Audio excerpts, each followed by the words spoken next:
சாரதா ரொம்ப சந்தோஷமாக இருக்காங்க. இந்த மாதிரி குழந்தை எவ்வளோ என் மேலே பாசம் வச்சுருந்தா, என் பேத்தி எனக்காக புடவை எடுத்து கொடுத்துருப்பா அப்படின்னு சொல்லிட்டு சந்தோஷமாக அந்த புடவையை பார்த்து பார்த்து பூரிச்சு போகிறாங்க சாரதா. இங்கே என்ன பண்ணுறாரு விஜய் வீட்டுக்கு வராரு. வாங்க மாப்பிள்ளை அப்படின்னு சொன்னோன்னே ரொம்ப அப்செட்டாக இருக்கார் விஜய். அதை பார்த்துட்டு சாரதா என்ன மாப்பிள்ளை ஏன் இப்படி கோவமாக இருக்கீங்க, என்னாச்சு மாப்பிள்ளை இவ்வளோ வருத்தப்படுறதுக்கு என்ன காரணம் அப்படின்னு சொல்லிட்டு கேட்குறாங்க.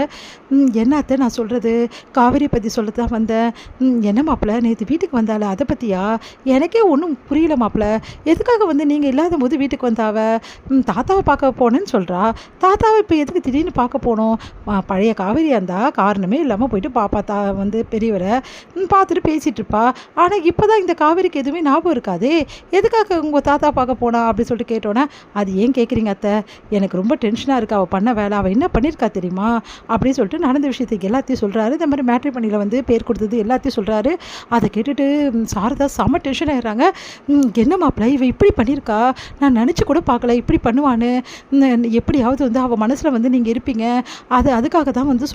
சொல்ல சொன்னேன் நான், உங்களுக்கு கல்யாணத்தை விருப்பம்னு. ஆனால் இவ இப்படி எடுத்துக்கிட்டு இந்த மாதிரி இறங்கிட்டாலே மாப்பிள்ளை, இப்போ என்ன மாப்பிள்ளை பண்ணுறது அப்படின்னு சொல்லிட்டு சொல்கிறாங்க. எனக்கே ஒன்றும் புரியல அத்தை,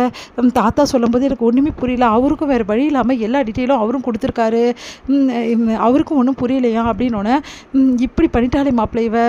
இவளை அப்படின்னு அவள் தெரிஞ்ச அத்தை பண்ணுறா, தெரியாமல் தானே பண்ணுறா, அவளை பொறுத்த வரைக்கும் நான் யாரோ அவள் யாரோ, அதனால் இப்படி பண்ணிகிட்ருக்கா, என் நேரம் எல்லா ஞாபகம் இருந்தால் தான் புருஷனுக்கே பொண்ணு பார்ப்பாளா யாராவது அப்படின்னோன்னா, ஆமாம் மாப்பிள்ளை எனக்கு ரொம்ப கஷ்டமாக இருக்குது, இப்போ என்ன மாப்பிள்ளை பண்ணுறது, அதான் ஒன்றும் புரியாமல் நான் யோசிச்சுட்டே இருக்கேன், இப்போ என்ன பண்ணுறது, இங்கே பார்த்தீங்களா எனக்கு எவ்வளோ வந்திருக்குன்னு சொல்லிட்டு நிறைய பேர் லைக் கொடுத்துருக்காங்க அத்தை, நிறைய பேர் ப்ரொஃபைல் பார்த்துட்டு ஓகே கொடுத்துட்டு நிறைய ரிக்வெஸ்ட் வந்திருக்கு, எனக்கு ஒன்றுமே புரியல அப்படின்னு சொன்னோன்னே,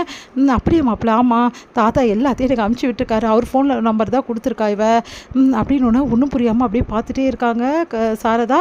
சாரதா யோசிச்சுட்டு மாப்பிள்ள நான் சொல்கிற மாதிரி செய்யுங்க அப்படின்னோடனே, என்னத்தை இது இவ கொடுத்தால இப்படியே இருக்கட்டும், என்னத்தை சொல்கிறீங்க, நான் தாத்தா கிட்ட சொல்லி இதை உடனே ஸ்டாப் பண்ணலான் இருக்கேன், தேவையில்லாமல் எதுக்கு அத்தை மெசேஜ்லாம் நம்மளுக்கு வரணும் அப்படின்னோடனே, இல்லை மாப்பிள்ள இது வர்றதும் நல்ல விஷயந்தான், வந்தாதான் அவளுக்குன்னு கொஞ்சம் யோசிப்பா, என்னத்தை சொல்கிறது சொல்கிறீங்க, இவ்வளோ தூரம் என்னை பற்றி யோசிக்காதவ இப்போ என்ன யோசிப்பான்றீங்க, இல்லை மாப்பிள்ள நிறைய பொண்ணுங்க உங்களுக்கு கல்யாணம் பண்ணிக்க ஆசைப்படுவாங்கல்ல, அது எல்லாத்தையும் அவகிட்ட காட்டணும் மாப்பிள்ள, அப்போ தான் அவளுக்கு கொஞ்சமாவது யோசிக்கிறதுக்கு தோணும், என்னடா இது இவ்வளோ பேர் கல்யாணம் பண்ணிக்கிறதுக்கு ரெடியாக இருக்காங்களே, நம்ம ஏன் இப்படி இருக்கோம் அப்படின்னு கொஞ்சமாவது யோசிப்பால, நீங்கள் என்ன பண்ணாலும் சரிங்க அத்தை, உங்கள் பொண்ணு தானே நல்லா யோசிப்பா போங்க, கண்டிப்பாக யோசிக்க மாட்டா அத்தை, சரிங்க மாப்பிள்ள முயற்சி பண்ணி தான் பார்ப்போமே, முயற்சி பண்ணி பார்க்குறதுல என்ன தப்பு இருக்குது, இப்போ என்ன அந்த பொண்ணுங்களை நீங்கள் கல்யாணமாக பண்ணிக்க போகிறீங்க ஒன்றும் கிடையாதுல்ல, அப்புறம் என்ன மாப்பிள்ள அப்படின்னோடனே, அத்தை இதெல்லாம் வீண் விவாதம் அத்தை, இதெல்லாம் வேஸ்ட் அத்தை நீங்கள் பண்ணுறதெல்லாம், ஏன்னா காவேரி மனசு இந்த ஜென்மத்தில் மாற போகிறதில்ல,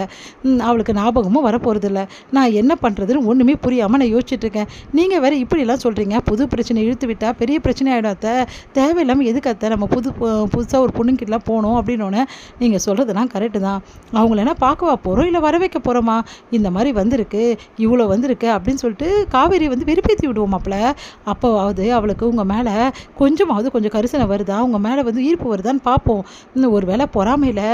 உங்களை கல்யாணம் பண்ணிக்க சம்மதிச்சுட்டா அது நம்ம நல்லதுன மாப்பிள்ள அப்படின்னோடனே, இல்லை அத்தை எனக்கு என்னமோ இது விபரீதமாக முடியும்னு தோணுது, ஏன்னா தேவையில்லாத பிரச்சனை ஏன் அத்தை, இல்லை மாப்பிள்ள இது கரெக்டாக தான் இருக்கும், என்னை பொறுத்த வரைக்கும் பொம்பளைங்களோட மனசு என்னென்னா வேறு மாதிரி இருக்கும், தனக்கு பிடிச்சவர் வேற ஒருத்தவங்கள பார்த்தாருனா அது யாருக்குமே பிடிக்காது, அதே மாதிரி காவேரிக்கும் பிடிக்காது, என்ன தான் அவளுக்கு பிடிக்கவே பிடிக்கல அத்தை,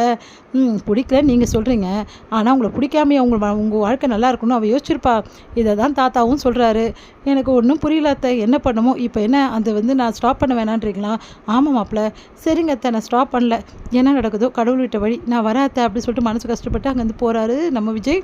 இதெல்லாம் கேட்டு யோசிச்சுட்டு இருக்காங்க சாரதா, இவளை என்ன பண்ணுறது, கட்டின புருஷனுக்கே பொண்ணு பார்க்குறா இவளெல்லாம் அப்படி சொல்லிட்டு டென்ஷன் ஆகுறாங்க சாரதா.